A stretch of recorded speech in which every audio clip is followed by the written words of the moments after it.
Le lieu-dit Piégegu se situe sur la commune de Bellegarde, à une quinzaine de kilomètres entre les deux agglomérations actuelles de Nîmes et d'Arles. Et le Rhône s'écoule aujourd'hui à moins d'une douzaine de kilomètres à l'est du site. La fouille qui s'est déroulée en 2016 durant 11 mois au total, préalablement à la réalisation d'un écopôle, c'est-à-dire un centre de traitement et d'enfouissement de déchets de tout type, par le groupe Cita Suez. Comme c'est le cas en archéologie préventive, elle avait été précédée d'un diagnostic archéologique en 2015.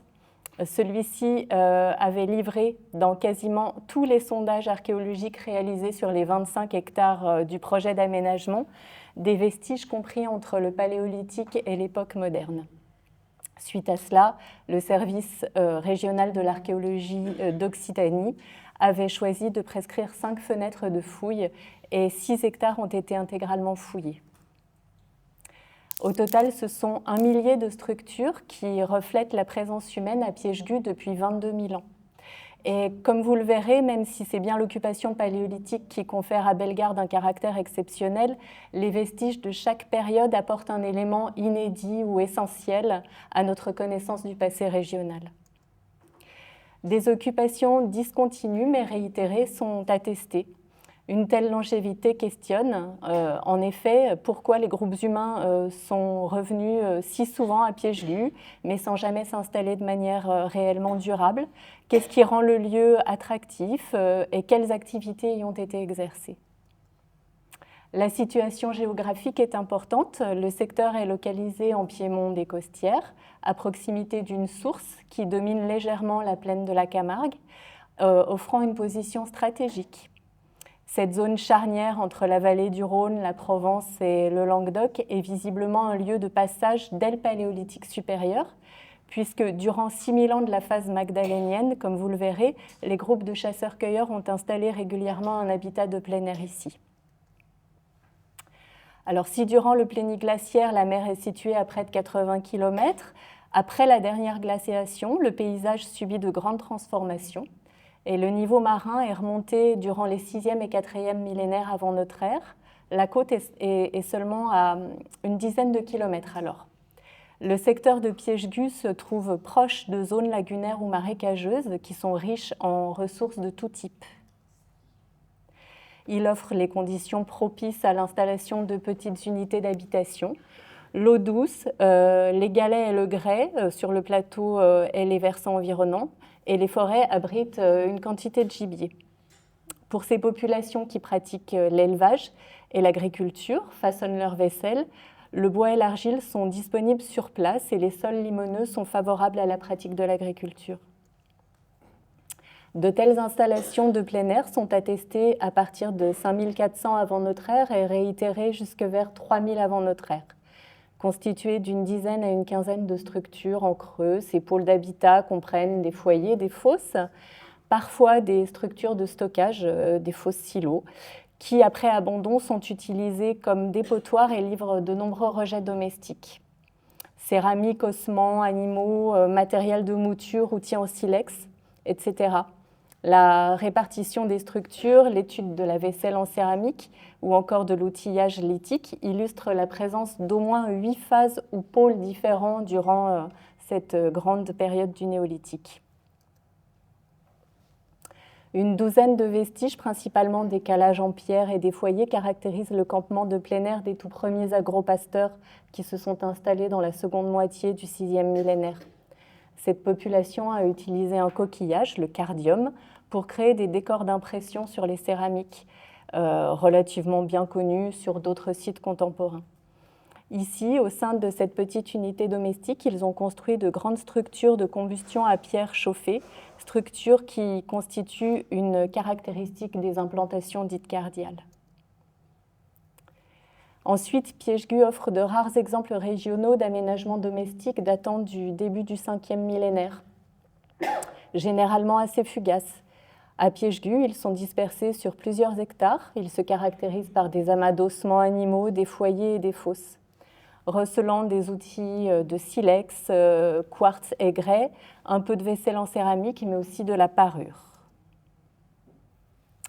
À l'image, vous pouvez découvrir les éléments de parure en matière dure animale retrouvés en rejet dans des structures de ces phases anciennes du néolithique.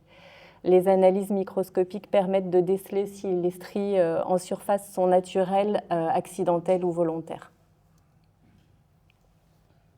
C'est à partir du 5e millénaire que certains groupes humains ont enterré leurs défunts à Piège-Gu. 4 inhumations datées par le radiocarbone en témoignent. L'une d'elles présente la particularité d'être associée à une fosse contenant de très nombreux restes fauniques et à des aménagements de dallettes de grès et de mottes de terre crue installées autour du défunt. L'ensemble permet de supposer qu'il existait autour de la tombe une architecture aujourd'hui disparue, ou au moins un agencement particulier permettant de signaler la tombe dans le paysage. Durant la phase suivante, une sépulture atteste cette fois de la pratique de la crémation. Au sein d'un pôle d'habitat daté entre 4300 et 4000 avant notre ère, cette structure funéraire contenait des restes humains calcinés, accompagnés d'un mobilier constitué de nombreux objets. Les résidus osseux prélevés sur le bûcher, qui n'a pas été identifié sur la fouille, sont disposés à même le creusement de la fosse, accompagnés d'un peu de vaisselle en céramique et d'un objet en bois de chêne, une petite coupelle qui constitue une découverte jusqu'alors inédite dans un contexte funéraire aussi ancien.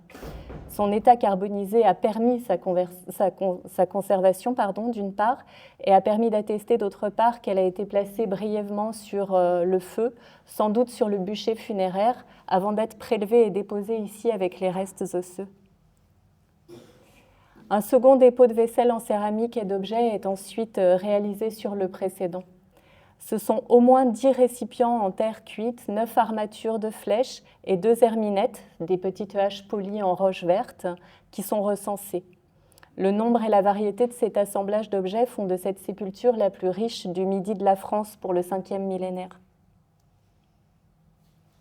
À la phase suivante, durant le 4e millénaire, les témoignages de pratiques funéraires sont toujours présents, comme ces 2 sépultures disposées en vis-à-vis. Hormis les pratiques funéraires, on dénombre aussi plusieurs concentrations de vestiges attestant de la présence d'un habitat au néolithique final. Et je vais passer un peu vite. Le site semble déserté ensuite durant tout le 3e millénaire. Puis Piège-Gu se démarque à nouveau à l'échelle régionale par une occupation discontinue mais prolongée, s'échelonnant de l'âge du bronze autour de 2100 avant notre ère au 1er siècle de l'âge du fer, c'est-à-dire cette fois entre 800 et 550 avant notre ère. La richesse du mobilier en céramique et les datations par le radiocarbone ont permis d'établir que le site est occupé à au moins 7 reprises durant ce laps de temps. La répartition spatiale des vestiges distingue parfois plusieurs pôles simultanés dans ces différentes phases. Ces noyaux d'habitat dispersés partageaient vraisemblablement un terroir commun pour l'exploitation des ressources, l'agriculture et l'élevage. Ces pôles comprennent des foyers, des fosses de stockage ou d'extraction de matériaux. Réutilisés comme dépotoirs, ce sont leurs comblements qui fournissent un grand nombre de rejets domestiques, parmi lesquels le bronze fait son apparition. Pour cette longue période, la remarquable richesse des restes fauniques traduit une évolution significative de la consommation carnée. Leur étude montre que durant l'âge du bronze, les équidés, certainement le cheval domestique, apparaissent vers 1600-1400 avant notre ère, alors qu'ils sont absents du Languedoc méditerranéen durant tout le néolithique. En parallèle, la forte proportion de restes de cerfs et la présence de sangliers traduisent une alimentation riche en gibier et donc une pratique de la chasse développée. À l'âge du fer, le régime carné s'appuie de nouveau principalement sur les espèces domestiques, c'est-à-dire moutons, chèvres, porcs et bœufs. On peut souligner aussi un bon nombre de fragments d'architecture ou de mobilier de terre crue, notamment des sols de four, des récipients, des vases de stockage mis en évidence dans ces structures. À l'image, vous avez quelques témoignages illustrant une toute petite partie de ce riche mobilier de terre crue retrouvé à Piège-Gu.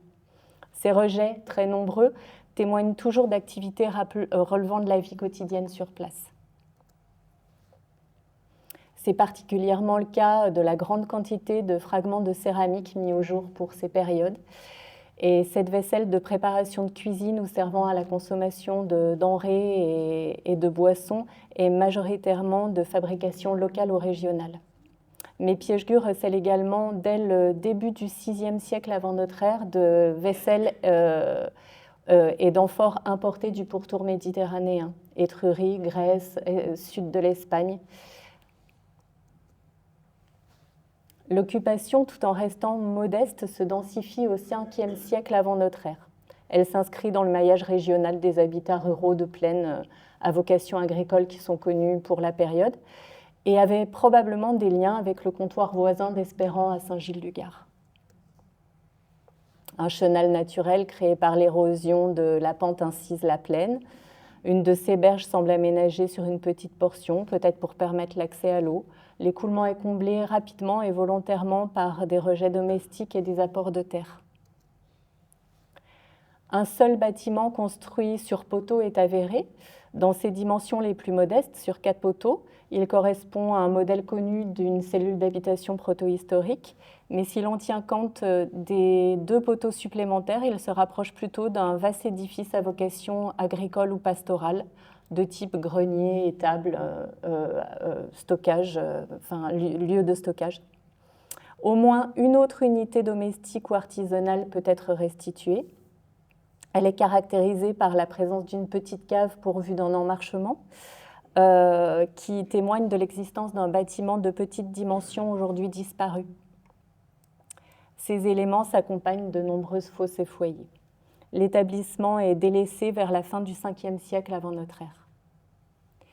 Et aucun vestige n'atteste d'une occupation durant les 2 à 3 siècles suivants.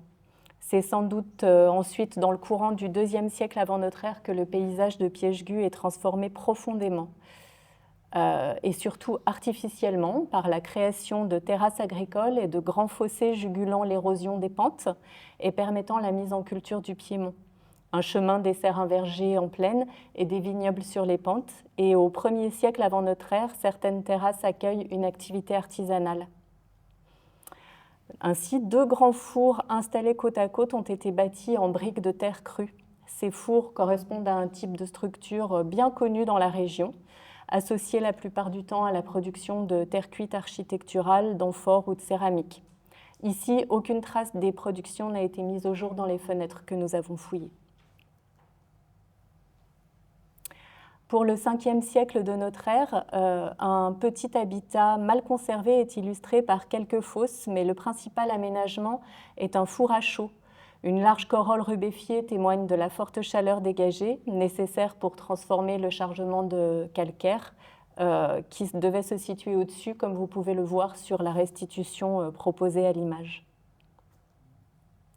Le secteur est ensuite en friche ou voué à une mise en culture qui n'a pas laissé de traces tangibles. À l'époque carolingienne, l'habitat et les activités de production artisanale se resserrent sans doute autour de la villa Bruchianum qui apparaît dans les textes à partir de 879.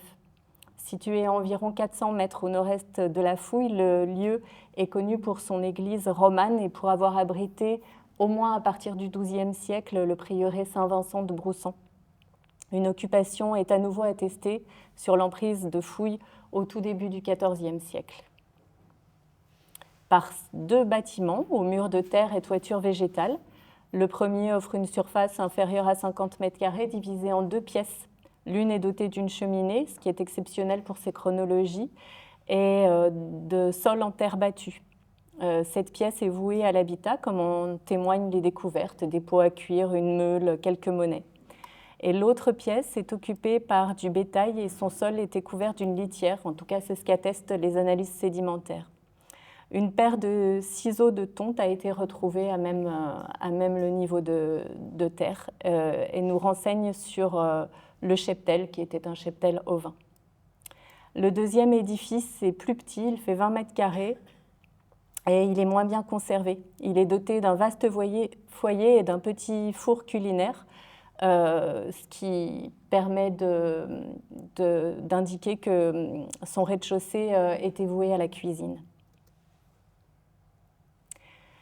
D'ici, un chemin menait à Saint-Vincent-de-Broussan, à travers vergers et vignobles. Les 2 bâtiments de Pièchegu, qui sont modestes en eux-mêmes, documentent vraiment une forme originale, sinon inédite, pour le bas Moyen-Âge en Languedoc. Ce plus petit maillon de la mise en valeur du terroir nous échappe habituellement, car l'archéologie peine à appréhender ces formes discrètes. À nouveau, pour les 2 siècles suivants, Pièchegu ne livre pas de vestiges tangibles. La vocation agricole de ce terroir est à nouveau bien perceptible au XVIe, XVIIIe siècle, et elle est caractérisée par une centaine de fosses implantées régulièrement sur toute une partie du versant. Il s'agit d'un complan, une alternance de vergers et de vignobles, et sa présence souligne ici la tradition multiséculaire de la production viticole et fruitière encore bien ancrée actuellement sur ce rebord de la Camargue. En guise de conclusion pour cette première partie, je voudrais souligner la diversité des vestiges de Pièchegu, leur quantité, leur remarquable chronologie, qui apporte beaucoup d'éléments à notre connaissance du passé local et régional et de l'évolution du paysage également. Cette fouille, par ailleurs, montre l'importance de l'archéologie préventive qui a permis de mettre en évidence, dans un secteur où les installations humaines aussi anciennes et diversifiées n'étaient pas soupçonnées, la longue et riche histoire de son terroir. Je vous remercie. Je vais passer la parole à Vincent.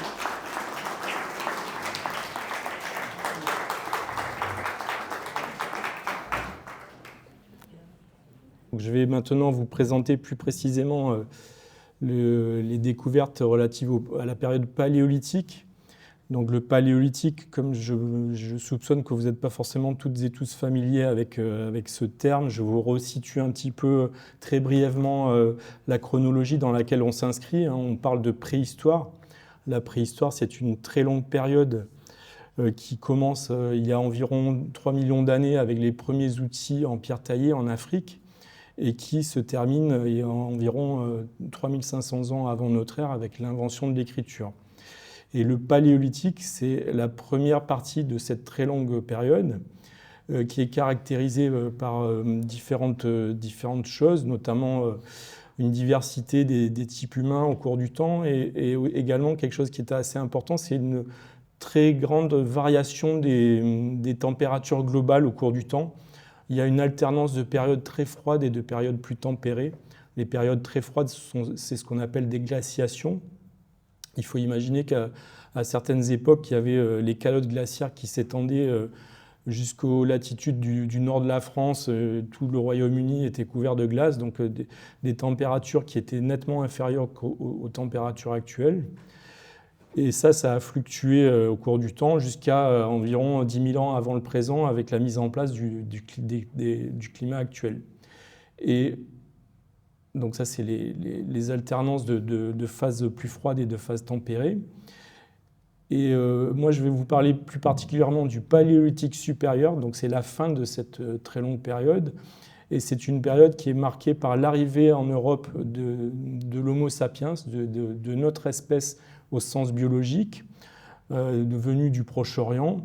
Et c'est une période qui est marquée aussi avec le développement d'un certain nombre de traits culturels, parmi lesquels le développement d'expressions artistiques, soit figuratives, soit symboliques. Il y a des variations au cours du temps. Là, vous avez à gauche une image de la grotte Chauvet qui a environ 36 000 ans, qui marque le début du Paléolithique supérieur. Et puis à droite, vous avez des petits galets portant des traces symboliques, géométriques, qui sont caractéristiques de la fin de l'Asilien, de la fin de cette période autour de 10 000 ans avant notre ère. Et moi, je vais vous parler du Magdalénien. Et le Magdalénien, c'est une période qui correspond à la deuxième partie du Paléolithique supérieur. Et on a la chance à Bellegarde d'avoir des niveaux qui s'étalent sur environ 4000 ans, depuis 20 000 ans avant le présent jusqu'à 14 000 ans avant le présent. 6 000 ans, je me suis embrouillé dans les dates. Donc on a la chance d'avoir des niveaux qui s'étendent sur une longue période et qui correspondent au Magdalénien. Donc le Magdalénien, c'est quoi ? C'est une culture paléolithique qui apparaît probablement dans un foyer qui est figuré ici. Alors je vais essayer ça là. Centré sur le sud-ouest de la France, qui s'étend aussi dans les monts Cantabriques et qui s'étend un peu vers l'est jusqu'au Rhône. On va revenir sur cette limite ici après. Et ce faciès culturel du Paléolithique, il va s'étendre ensuite vers le nord de la France, jusque dans les plaines de l'Europe du Nord, jusqu'en Pologne. Et puis il y a une autre phase d'extension encore qui est figurée en violet un peu plus clair ici, durant laquelle le Magdalénien va s'étendre à toute la péninsule ibérique et à une grande partie de l'Europe du Nord. Comment on le définit, ce faciès, en fait? Ça, c'était les flèches. On se base sur des éléments matériels, de la culture matérielle. Hein. Les archéologues raisonnent par rapport à ce qu'ils peuvent trouver dans les fouilles archéologiques. Alors, tous les matériaux ne se conservent pas.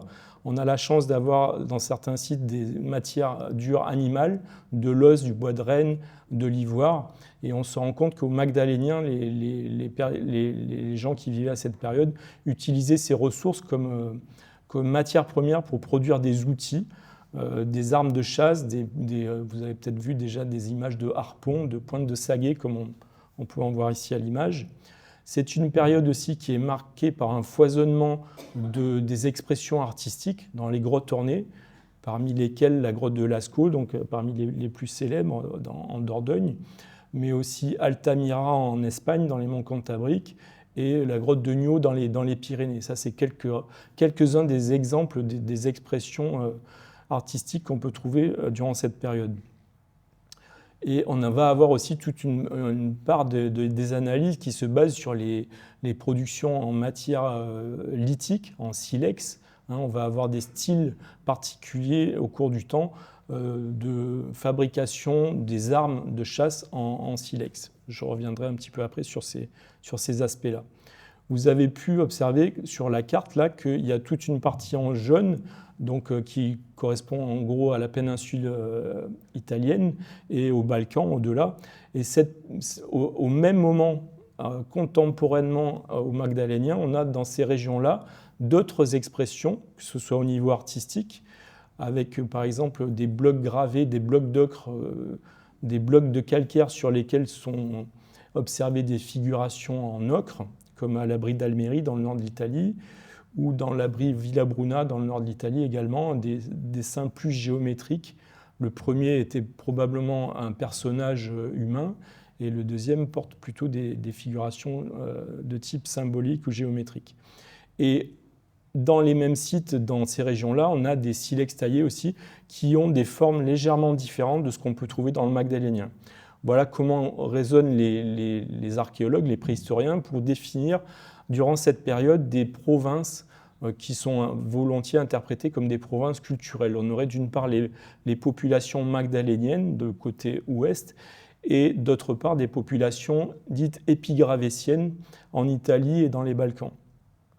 Et donc l'intérêt de Bellegarde, l'un des intérêts de ce site, outre le fait qu'on a vu qu'il y avait des occupations dans une très très grande profondeur chronologique, c'est que si on zoome un petit peu, on se trouve à la frontière un petit peu entre ces deux sphères d'influence, d'une part la sphère magdalénienne à l'ouest et d'autre part la sphère épigravétienne. Alors ça va nous permettre d'interroger un petit peu cette espèce de paradigme chez les préhistoriens qui voudraient qu'on ait deux provinces bien distinctes de part et d'autre du Rhône et au sud de la Durance. Alors les locuteurs du provençal, de l'occitan provençal savent que le Rhône n'est pas forcément une frontière très étanche. Hein. Le provençal qu'on parle à Nîmes est très proche de celui qu'on parle en Provence. Donc on peut se poser la question de savoir si cette frontière géographique est également une frontière culturelle, y compris pour le Paléolithique. Donc je en viens maintenant un petit peu au cœur du sujet avec les résultats des fouilles qu'on a pu mener à Bellegarde. Donc on a travaillé sur une petite surface, hein, c'est celle qui est figurée ici, qui est surlignée en couleur ici, sur 2000 m². Vous avez une autre image ici de la fouille au moment des travaux. Alors vous avez ici le début de l'excavation du futur site d'enfouissement, le projet d'aménagement qui est à l'origine de nos recherches. Et vous le voyez encore quand vous passez sur l'autoroute, ici entre Nîmes et Arles. Quand on descend de la Costière et qu'on plonge vers la plaine de la Camargue, c'est le grand trou qui se trouve sur la droite ici, et sur lequel on a pu effectuer nos recherches en 2016. Vous avez un petit aperçu ici du travail sur le terrain des archéologues, donc avec des décapages qui sont menés d'abord à la pelle mécanique et ensuite manuellement pour mettre au jour les vestiges. Les vestiges, là, en l'occurrence, vous voyez des blocs de calcaire, hein, et puis il y a toute une série de petits silex ici qui sont enregistrés, dont la position est enregistrée à l'aide de l'appareil qui se trouve ici, un tachéomètre laser, et avec cette perche ici qui permet d'enregistrer point par point la position dans les 3 dimensions de chaque vestige. Et vous avez un trait ici qui figure le niveau du sol actuel. Donc les premiers niveaux se trouvaient à peu près à 1 mètre, 1,50 m sous le niveau du sol actuel. On pensait qu'il y avait un seul niveau au départ. On s'est rendu compte en fait au cours de l'avancée des travaux qu'il y en avait une dizaine de niveaux principaux. Je vais y revenir après. On a eu la chance aussi de trouver des ossements d'animaux. Ça ne vous saute pas forcément aux yeux sur cette photo. Ça peut vous aider un peu si je vous montre ce dessin-là. En fait, ce sont 2 phalanges d'herbivores, probablement de rennes, qui se trouvent ici, qui sont légèrement noircis, probablement par la chaleur. Mais de manière générale, c'est assez rare de trouver des ossements aussi anciens en plein air. C'est des matériaux qui sont assez sensibles, qui se détériorent au cours du temps, et donc c'est rare de les trouver dans ce type de contexte. C'est une chance parce que ça nous permet d'avoir des informations, notamment sur les gibiers qui pouvaient être chassés à ces époques-là.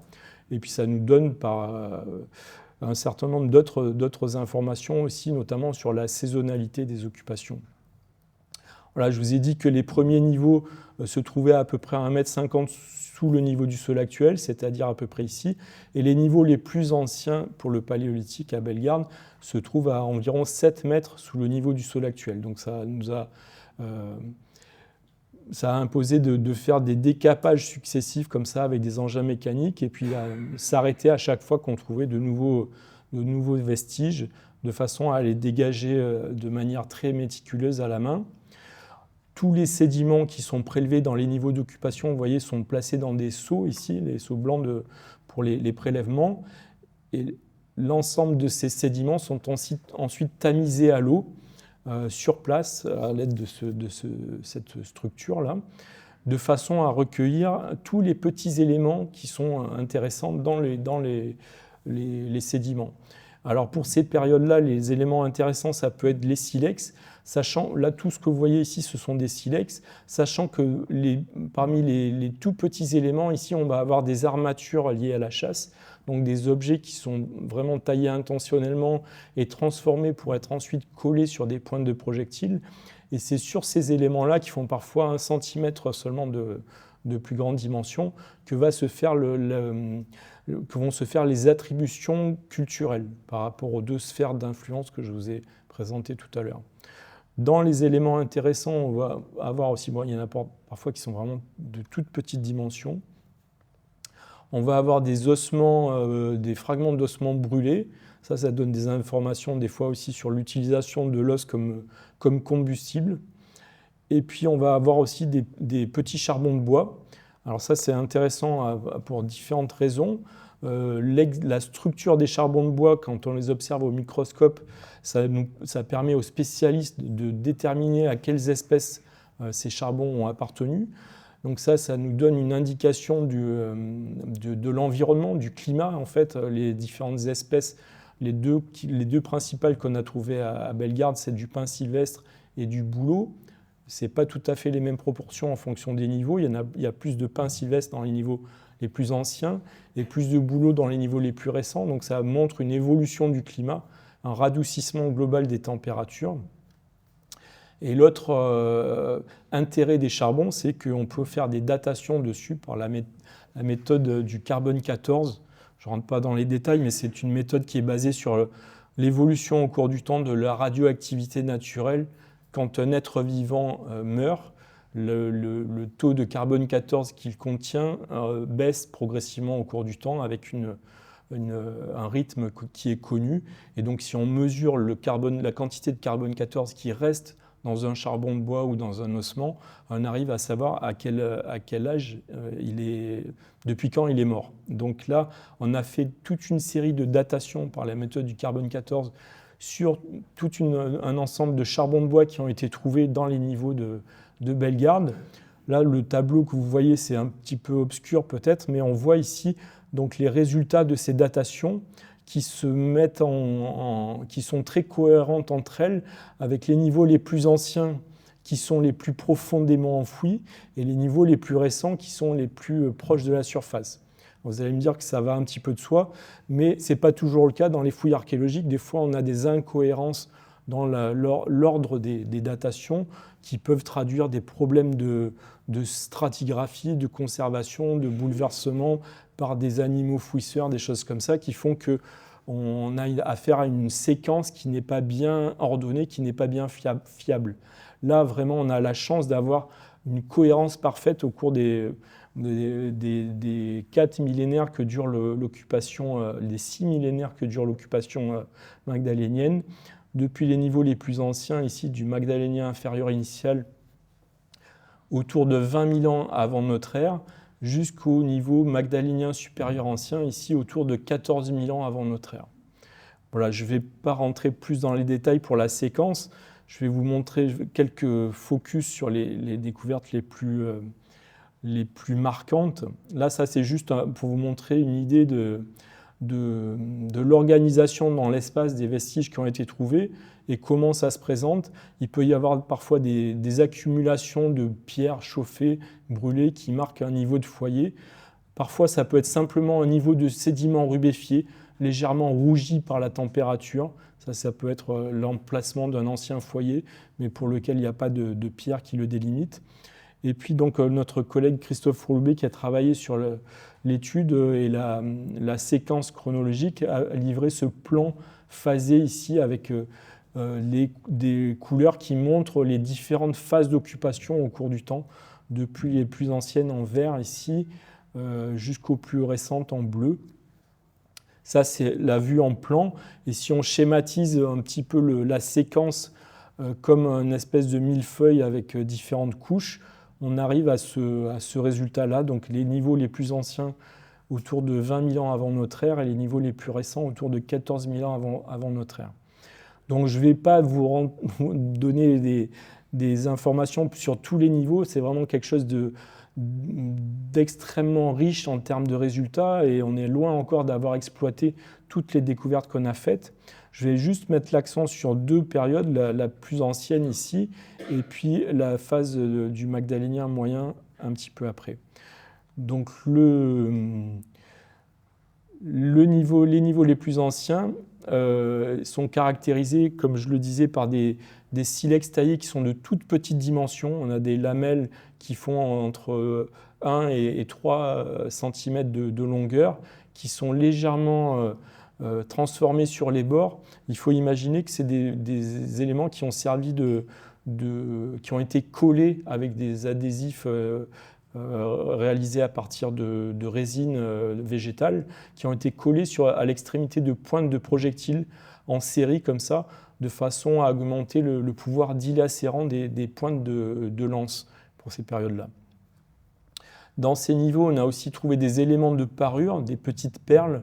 Comme le disait Marilyn, on arrive à voir en étudiant au microscope ou à la loupe binoculaire les perforations, on voit qu'il y a des facettes d'usure sur les bords, ce qui indique que ces éléments-là ont été cousus sur des vêtements ou ont été portés de manière active au cours de la vie des gens. Et dans ces niveaux-là, on a aussi eu la chance de trouver quelques éléments artistiques. Alors là, vous avez une première petite plaquette gravée en calcaire gréseux qui fait à peu près une dizaine de centimètres. Et vous allez peut-être avoir un petit peu de mal à voir les figures qui ont été observées sur cette pièce. Le problème, c'est que c'est très difficile avec une seule photographie de rendre lisibles les gravures parce qu'il faut faire vraiment jouer la lumière en bougeant l'objet pour restituer les gravures, les tracés. Donc là, vous avez un relevé ici, et vous avez sur l'image là qui apparaissent régulièrement donc les relevés qui ont été faits par Oscar Fuentes, un collègue du Centre national de préhistoire, en se basant sur des photos prises avec différents éclairages, et c'est une compilation de ces relevés qui est proposée ici. Donc sur cette première petite plaquette, on a 3 profils interprétés comme des profils de chevaux, plus ou moins détaillés. Qu'est-ce qui fait qu'on interprète ça comme un cheval? C'est qu'il y a des éléments stylistiques assez particuliers, notamment la ganache ici au niveau de la joue du cheval, qui est très accentuée comme une virgule. Ça, c'est un trait caractéristique particulier qu'on retrouve dans les figurations magdaléniennes dans différents contextes. Et puis après, donc, on a des détails plus ou moins marqués. On a l'œil sur le premier, le chanfrein, peut-être un départ de crinière, le toupet sur le deuxième. Vous voyez qu'ils sont traités de manière un petit peu différente, mais il y a 3 profils comme ça successifs, ce qui est une première figure assez intéressante. Et il y en a une deuxième, alors à peu près qui fait à peu près les mêmes dimensions, c'est des objets qui tiennent à peu près dans la paume de la main. Et là aussi, on a un profil de cheval qui est un tout petit peu plus détaillé. On voit qu'il y a le front ici, l'encolure, probablement la crinière, 2 petits traits pour figurer les oreilles, et puis le naseau, la ligne de la ganache et la ligne de l'encolure. Et peut-être un relief naturel ici pour figurer l'œil. On n'est pas tout à fait d'accord avec Oscar sur cette interprétation, mais c'est tout à fait possible que les artistes paléolithiques aient choisi d'utiliser un relief naturel pour un détail anatomique. C'est quelque chose qu'on trouve assez fréquemment dans les grottes ornées. Dans ces mêmes niveaux les plus anciens du Magdalénien inférieur, on a aussi eu la chance de trouver des grandes dalles fragmentées sur place qui portent probablement des figures, des gravures intentionnelles, mais qu'on n'a pas pu interpréter de la même façon que les précédentes. On voit qu'il y a des traits qui ont été faits intentionnellement, parce que c'est des lignes courbes avec un profil particulier, des incisions en V qui sont tout à fait caractéristiques. Le problème, c'est qu'une partie importante de la surface de ces dalles a été érodée au cours du temps dans le sol, et qu'on a pu identifier des tracés seulement sur 3 de ces petits fragments. Et malheureusement, on a du mal à interpréter la figure dans son ensemble.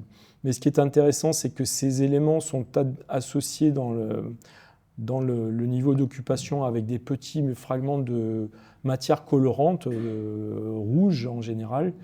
Et donc on peut penser que les surfaces des dalles étaient enduites d'ocre ou de matière colorante rouge, et que les traits étaient ensuite venaient recouper cette surface au craie de façon à faire ressortir des traits par contraste. Et ce qui est intéressant aussi par rapport à cette découverte, ce qui est tout à fait inhabituel, c'est que ces grandes dalles portant des éléments de gravure ont été trouvées au sein de l'espace domestique. Là, vous avez différentes vues du sol sur lequel ces dalles ont été trouvées. Vous avez les dalles qui se trouvent ici. La plus grande, celle que je vous ai présentée, je crois qu'elle se trouve par ici, là.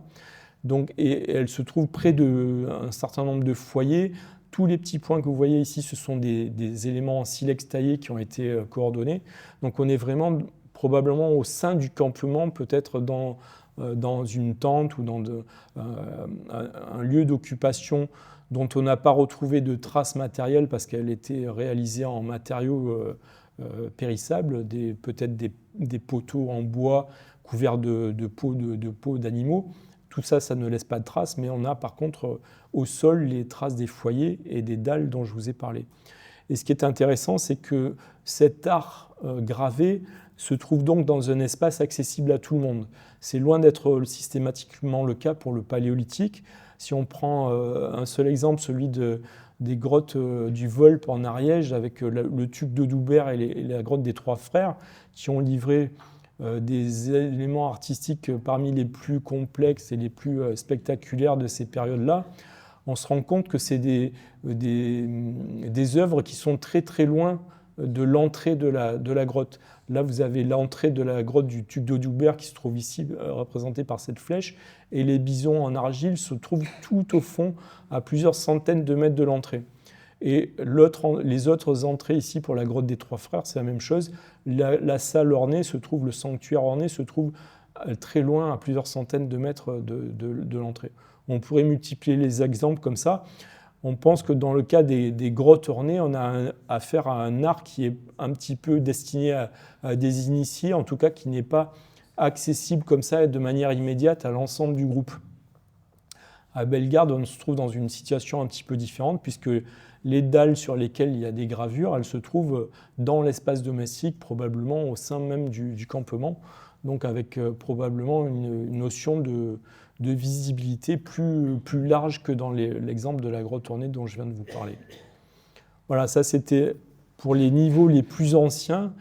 Là, c'est un dessin de Fabrice Laliberté qui résume un petit peu toutes les informations que je vous ai données très vite, avec un environnement dans lequel on trouve du pin sylvestre qui est relativement encore frais en termes de température moyenne. L'espèce privilégiée dans le gibier, c'est le cheval. Et puis donc on a ces activités de taille de silex qui sont documentées et ces activités de gravure qui sont également documentées peut-être sur des dalles dressées qui ont préalablement été enduites de matière colorante. Je passe au deuxième focus que je vais faire au cours de cet exposé sur les niveaux du Magdalénien moyen, autour de 15 000 à 16 000 ans avant notre ère. Là aussi, on va trouver beaucoup de silex taillés, pas tout à fait de la même façon. Là aussi, on a des petits éléments qui servent de pointe de projectiles ou qui sont collés sur les côtés des projectiles, mais avec des formes un peu différentes, des façons de procéder un petit peu différentes qui permettent de faire des comparaisons avec ce qu'on connaît dans les autres régions. Au niveau du gibier, là aussi, c'est un petit peu différent. On va avoir encore un petit peu de cheval, mais on va avoir plus de rennes. Il faut imaginer, donc, ça nous indique aussi que les températures étaient nettement plus fraîches que les températures actuelles, puisque des rennes à l'heure actuelle, on n'en connaît plus beaucoup sous nos latitudes. On a un seul petit témoignage d'utilisation des matières dures animales pour réaliser des outils ou des éléments d'armes de chasse. C'est une petite pointe de projectile, alors en os ou en bois de cervidé. C'est tellement fragmentaire et tellement petit qu'on a du mal à le déterminer. On a également dans ces niveaux-là des éléments de type perle ou parure, avec différents coquillages qui ont été prélevés dans la Méditerranée, qui ont été intentionnellement perforés. Il y en a certains qui présentent des petites traces de matière colorante rouge aussi. Des facettes d'usure aussi qui indiquent qu'elles ont été portées. Certaines ont une couleur un petit peu noircie, donc qui indiquent un changement de couleur lié à la température, peut-être intentionnel, peut-être pour faire passer la couleur du coquillage de blanc à noir. Et dans ces niveaux, on a une troisième plaquette ornée qui a été interprétée comme une figure féminine.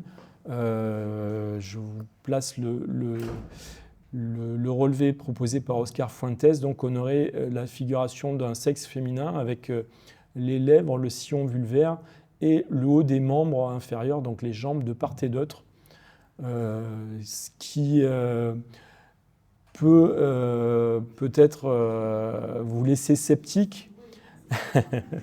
Je m'en doutais un peu. Alors, pour essayer de vous convaincre un petit peu, je peux vous dire que ça s'inscrit dans un contexte, dans un corpus assez riche pour ces périodes-là. Tout au long du Paléolithique, on a des figures qu'on interprète comme des vulves. Il y en a une qui présente des analogies assez importantes, c'est celle qui a été trouvée dans la grotte de Cazel en Dordogne, où on a cette figuration exacerbée du sexe féminin avec les membres de part et d'autre. Mais on a aussi tout un corpus assez large de figures plus ou moins schématiques, plus ou moins symboliques, qui sont traditionnellement interprétées par les spécialistes de l'art préhistorique comme des sexes féminins. Alors, avant que vous me disiez que vous n'y croyez pas du tout, et vous n'êtes pas les seuls, il y a notamment Jean-Louis Lequelec qui a, de manière assez malicieuse, fait remarquer que ça ressemblait quand même beaucoup pour certaines à des empreintes de sabots de cheval dans le sol, dans la boue, dans la neige, par exemple. Mais néanmoins, pour tempérer ça et pour peut-être pas rejeter l'ensemble de ces figures-là, on peut quand même rappeler qu'au Paléolithique, on a des figurations très explicites d'organes sexuels qui sont connus notamment dans la grotte Cosquer. Je pense que c'est un type de graffiti qu'on pourrait tout à fait imaginer dans les toilettes d'une gare sans problème à l'heure actuelle. Donc ça s'inscrit dans un contexte et ça s'inscrit dans un ensemble de figures qui sont interprétées comme ça, avec des fois des arguments plus ou moins recevables, j'en conviens. Voilà, pour résumer comme tout à l'heure, hein, ce dessin de Fabrice Laliberté, avec cette fois la végétation qui est dominée par les bouleaux, qui traduit un radoucissement des températures. Néanmoins, il y a du renne qui est chassé dans ces niveaux-là. Et puis donc des populations de chasseurs-cueilleurs collecteurs du Magdalien moyen autour de 14 000 ans avant notre ère. Si on essaie maintenant de voir ce qu'on peut dire de cet art inattendu qui a été découvert à Bellegarde, si on replace ça dans le contexte général de l'art mobilier qui est connu en France, on se rend compte qu'on est un petit peu éloigné des foyers dans lesquels il y a beaucoup de témoignages de ce type. C'est notamment le cas dans le sud-ouest ou dans les Pyrénées. Si on zoome sur la région, ici on a en tout et pour tout 2 petits points à proximité. Le premier qui se trouve à Carry-le-Rouet avec un petit profil animal sur un fragment de plaquette. Alors pourquoi profil animal? Parce qu'ici on a une encolure, le départ d'un membre antérieur et une ligne de dos. C'est très peu de choses. Et le deuxième point ici, c'est dans le Vaucluse, dans le Luberon, un petit profil d'oiseau qui a été trouvé dans la grotte magdalénienne de la Combette, un objet qui était conservé au musée Calvé à Avignon et qui a malheureusement disparu. Donc avec un profil interprété comme un oiseau, une ligne au niveau du bec ici, un œil figuré sur les 2 faces de part et d'autre. Sinon, on n'a rien en termes d'art mobilier dans la région. Les seuls témoignages qu'on connaisse localement, ce sont des témoignages d'art pariétal sur des parois de grottes ou d'abris, mais ça demande quand même d'aller jusqu'en Ardèche ou dans l'Hérault, et il n'y a pas grand-chose localement. Il y a la grotte Cosquer, évidemment, qui est bien connue à Marseille, qui se trouve dans le contexte géographique de l'Épigravétien, dont je vous parlais tout à l'heure au début, sur la partie en jaune sur la carte. Et donc c'est intéressant d'essayer d'établir des comparaisons avec les différentes œuvres trouvées à Bellegarde, avec ce qu'on connaît par ailleurs. Alors pour les 3 petits chevaux, les 3 petits profils de chevaux, on peut tenter un certain nombre de comparaisons. C'est vrai qu'assez fréquemment dans le magdalénien, au sens large, on va trouver des répétitions comme ça de figures animales juxtaposées, que ce soit des rennes comme ici à Théjat ou des chevaux comme ici à La Grave dans le Lot. Parfois pour donner une impression de mouvement ou de multitude, c'est quelque chose qui revient de manière assez récurrente. On a ici un petit fragment de propulseur du mas d'asile sur lequel on a une répétition de 3 têtes de chevaux. Là, c'est un traitement très différent puisqu'on a en fait un jeune individu, un individu adulte et un crâne de cheval sur le même objet. Donc c'est quelque chose d'un petit peu différent. C'est intéressant aussi de mettre ça en comparaison avec des gravures qui ont été trouvées à Lascaux, en Dordogne, et que Marc Azéma a interprété comme une prémisse de la figuration du mouvement. Il s'est amusé à décomposer comme ça une même figure en plusieurs dessins successifs, et c'est vrai que ça donne cette image de mouvement. Il y a tout un travail très intéressant qui a été fait sur cette thématique-là. Pour le deuxième profil de cheval, en fait, on peut aussi trouver des comparaisons et des analogies En termes de traitement stylistique, je vous avais attiré l'attention sur les oreilles qui sont figurées sous forme de 2 petites antennes rectilignes, 2 petits segments rectilignes. C'est quelque chose qu'on va retrouver en Ardèche, dans des grottes du Paléolithique supérieur, de la deuxième moitié du Paléolithique supérieur. C'est quelque chose qu'on retrouve aussi de manière intéressante dans la grotte Cosquer. Il y a plusieurs chevaux qui sont figurés comme ça, avec des oreilles représentées sous forme d'antennes. C'est quelque chose qu'on retrouve aussi dans le sud de l'Italie, en zone épigravétienne, jusqu'en Sicile. Et enfin, c'est quelque chose qu'on retrouve aussi de manière très intéressante dans la grotte de Lascaux. Il y a un certain nombre de peintures pour lesquelles on trouve donc des chevaux avec des petites oreilles représentées sous forme d'antennes. Voilà, pour conclure, je pense que ça vous donne un petit aperçu des questions que posent les découvertes faites à Bellegarde, plutôt que vraiment des réponses pour l'instant. On a encore beaucoup de travail à faire sur ce mobilier-là. On a des dizaines et des dizaines de milliers de vestiges en silex à analyser. On a encore tout un travail à faire sur les matières colorantes, essayer de voir d'où elles proviennent.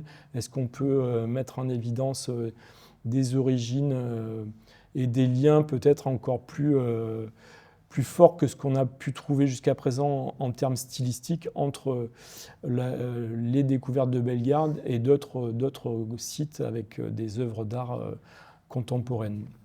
Voilà. Et si vous voulez prolonger la découverte, je vous invite à vous rendre à Beaucaire, au musée Jacquet, puisqu'à l'heure actuelle et jusqu'au mois de mai 2025, vous pourrez observer les petites plaquettes gravées dont je vous ai parlé.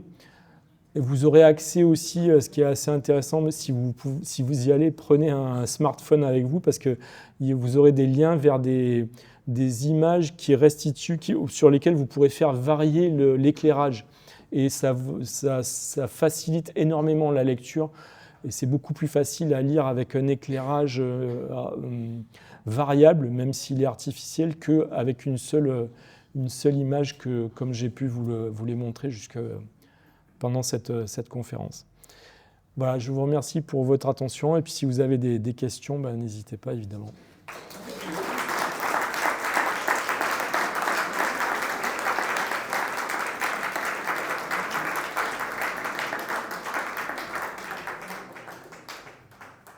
D'où vient le nom de pêche-cul? On a une idée? Ça m'appelle comme ça, pêche-merle. Alors, c'est pas pêche-merle. Alors du coup, pour moi, je peux répondre pour pêche-merle. Pêche en occitan, côté Lot, c'est le promontoire en fait, c'est la colline. Et pêche-merle, c'est la colline du merle. Mais pièche-aigu, alors là, je sais pas. Désolé. On va chercher. Est-ce que vous êtes limité dans le temps pour ces défauts de sauvegarde? Alors oui, pour l'intervention sur le terrain, on est très contraint en termes de temps, effectivement. Là, l'ensemble de l'opération, ça a duré 11 mois. Et juste pour le Paléolithique, les 2000 m², c'était sur 6 mois. Mais avec une équipe d'une dizaine de personnes. Notre travail en tant qu'archéologue qui travaille dans l'archéologie préventive, c'est de libérer le terrain de façon à ce que le projet d'aménagement puisse se faire. Et effectivement, on a un temps contraint sur le terrain et on a réussi à tenir les délais, même si les découvertes étaient beaucoup plus importantes que ce qui était prévu, au vu des résultats des diagnostics. Les diagnostics avaient été très bien faits, simplement, en fait, on est limité de manière pratique quand on fait des diagnostics, parce qu'on ne peut pas descendre à 7 mètres de profondeur, par exemple.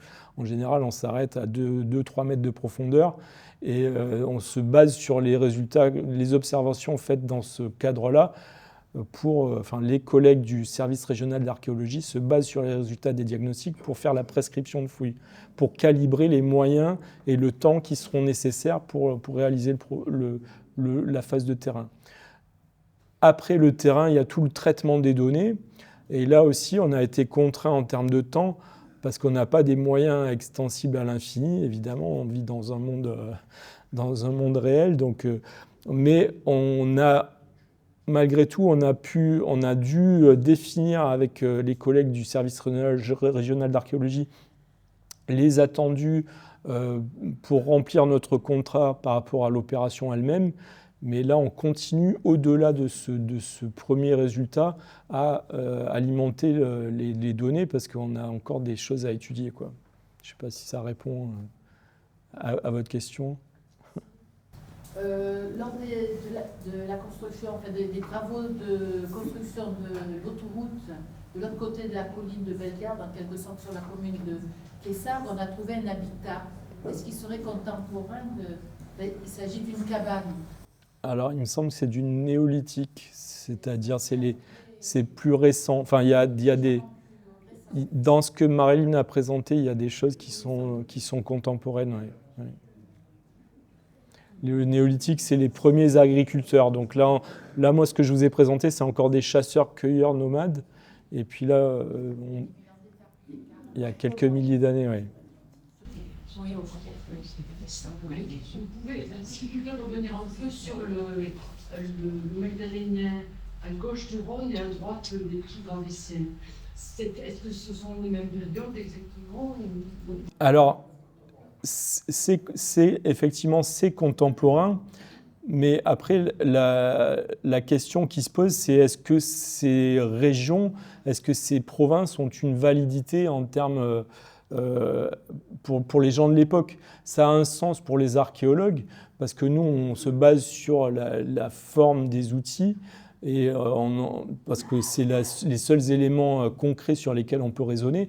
Mais est-ce que le fait de ne pas faire tout à fait les outils en silex de la même façon que ceux qui sont de l'autre côté, ça veut dire qu'on appartient à des groupes différents, ça veut dire que c'est un marqueur d'identité culturelle ou pas? Est-ce que en fait, c'était pas simplement le même groupe qui avait la même langue, la même culture, mais qui faisait pas tout à fait la même chose d'une région à l'autre? Ou est-ce que même les différences qu'ont cru voir certains préhistoriens dans ces outils, elles sont vraiment si réelles que ça? Est-ce que c'est pas les mêmes outils qui ont une variabilité qui est plus importante que ce qu'on a cru percevoir jusqu'à présent, quoi? On peut s'interroger. Et ce qui remet un petit peu en question cette frontière vraiment réelle entre ces deux régions, c'est par exemple la façon de figurer les oreilles des chevaux. On voit que c'est la même à Cosquer et à Lascaux et à Bellegarde. Donc ça veut dire que peut-être sur certaines choses, il y a des idées qui ont circulé. Il y a différentes façons de dessiner un cheval. Si vous demandez à un enfant de dessiner un cheval, il y en a certains qui vont faire les oreilles de telle façon, d'autres de telle autre. Faire les oreilles en représentant ça comme un petit trait, c'est un choix stylistique. Donc on peut se dire qu'il y a quand même un point commun et que ce choix stylistique, si on le retrouve dans différents sites, il y a un lien quand même à établir entre ou alors il y a une convergence, mais bon, il faut recouper ça avec toutes les informations qu'on a par ailleurs. Justement, à propos de groupes différents, est-ce qu'on a une notion de la densité de population, c'est-à-dire qu'entre deux foyers, ça pouvait être à distance? Alors ça, c'est très difficile. En termes de démographie, on a très très peu d'éléments de réponse. C'est vrai que c'est une question qui revient très souvent, mais malheureusement, on est complètement désemparé parce qu'on ne peut pas vraiment répondre à cette question-là. On n'a rien de factuel sur lequel s'appuyer. Qu'est-ce qui peut expliquer que ces jeunes se sont installés à cet endroit-là, sachant qu'il n'y a pas d'abri sur roche, il n'y a pas de... Est-ce qu'on a une idée de la motivation? Alors, effectivement, c'est intéressant. Là, c'est un des premiers résultats, quelque chose qu'il faut souligner, un des intérêts de l'archéologie préventive, c'est que les archéologues n'auraient jamais eu l'idée d'aller creuser à cet endroit-là. Parce qu'on se serait dit, non, mais là, il y a très peu de chances qu'il y ait des gens qui aient occupé cet endroit-là. En fait, il y a pas mal d'éléments dans ce que disait Marilyn qui ont pu conduire les gens à revenir là pendant plusieurs milliers d'années. c'est la présence d'une source notamment. Il y a le fait qu'on est dans un point qui domine quand même la plaine de la Camargue. C'est des gens qui sont chasseurs, donc ils observent les mouvements des animaux. C'est des animaux, les chevaux, les rennes, c'est des animaux grégaires, donc qui se déplacent, qui migrent au cours des saisons. Donc on peut penser que c'était par rapport à ça, à ce point de vue-là. Et puis il y a aussi la présence de silex dans la costière, qui n'est pas très loin, aussi, qui a pu faire qu'il y a un concours de circonstances qui ont fait que pendant plusieurs milliers d'années, les gens sont revenus au même endroit. Mais on revient à la manade du chevaux de Bellegarde. Est-ce que le cheval, il y a 20 000 ans, était, on peut dire, domestiqué Alors, non, pas domestiqué. Non. On peut même être sûr qu'il n'était pas encore domestiqué à cette époque-là. Il n'y a pas de domestication à proprement parler. Le premier animal qui est probablement quasiment domestiqué au Paléolithique, c'est le chien. On trouve des empreintes et des os. Déjà, on arrive à montrer qu'il y a un changement de morphologie et de taille depuis le loup jusqu'au chien dès le Paléolithique. Mais les chevaux, non. Les chevaux, ils devaient avoir une place très importante dans la culture de ces périodes-là, parce que dans les grottes ornées, pour le Magdalénien, les deux animaux les plus fréquemment figurés, c'est le bison et le cheval. Il y a sûrement une dualité, il y a toute une série d'interprétations là-dessus, mais on n'a pas de domestication à proprement parler. Donc les premiers gardiens, c'est pas des bêtes.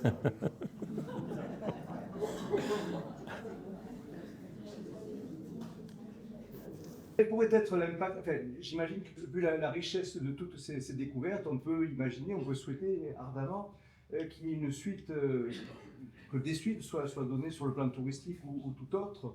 Et est-ce que déjà certains d'aucunes y pensent, vous-même peut-être? En termes d'exploitation touristique, donc là, on est bien au clair que le site actuellement, il n'existe plus. Il y a qu'un grand trou à la place. Donc tout ce qui reste du site, c'est ce qu'on a nous dans nos réserves, dans nos tiroirs, et qu'on est en train d'étudier. Donc ça peut faire l'objet de valorisation muséographique, évidemment, sous forme d'exposition temporaire, comme actuellement à Beaucaire, ou peut-être dans une collection permanente. Ça mériterait amplement, effectivement. Mais sur place, il n'y a plus rien, quoi. Ouais. Merci à vous.